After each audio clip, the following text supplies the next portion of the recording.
Chelsea, and I'm a registered dietitian with Health and Nutrition Technology. Today, we're going to be utilizing one of my favorite meal replacement flavors, which is creamy potato soup. Today, we're going to be making a simple one-by-one. Basically, I'm going to take one packet of the creamy potato soup. I like to shake it so that all the powder goes down to the bottom. Tear it open and pour out the powder into the bowl. Now, what I'm going to do next is just add water because it's a simple one-by-one. So I like to add my water to the pouch to ensure that I get all of that excellent nutrition into my potato soup. So what I'm going to do with the actual meal replacement is I'm going to make a well in the center. So here we see I have a nice well in the center of my potato soup meal replacement. And I'm going to pour a wee bit of water into the middle and then begin to add my meal replacement to the liquid.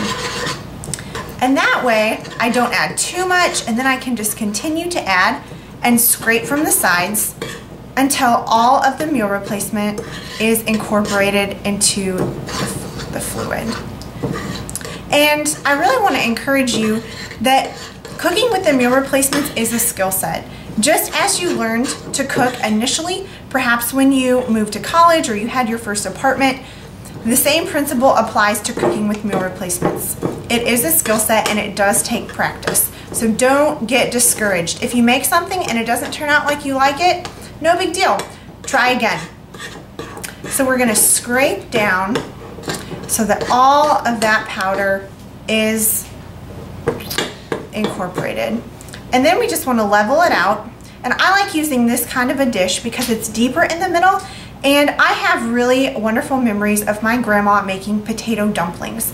And I find that this recipe really fills that niche in my heart that reminds me of something that my grandma used to do. So now that we have our nice batter consistency, I'm going to just add some salt and pepper to the top. Here we have salt, but if you are on a low sodium diet, you can easily omit this. So just a little salt, and I like pepper, so I'm going to add some nice pepper. However, if you have fresh grinder pepper, feel free to add that, as well as sea or kosher salt. Now with this meal replacement, I'm choosing to add 1 teaspoon of bacon bits to the top. And here we have, this has not been, it's fresh, so I'm going to add 1 teaspoon. And don't forget to add those calories from additives. Just on there. And I'm going to pop this into the microwave for 1 minute.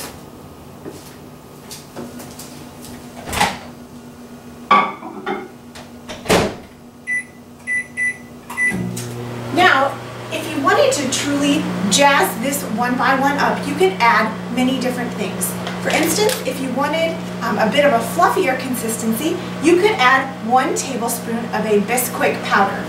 But let's say you didn't have the Bisquick powder at home. What else could you add to get that rise?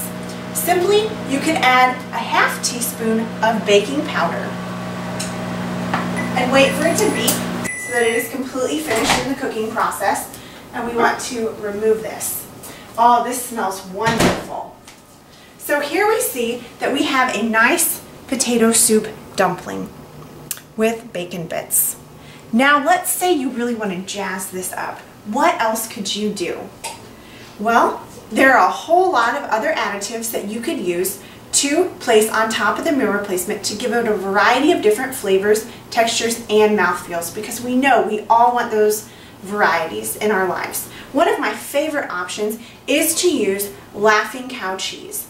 Now this happens to be the French onion flavor. So what I would recommend doing is, while the meal replacement is very hot from the microwave, taking the wedge of Laughing Cow cheese and spreading it on the top and letting it melt.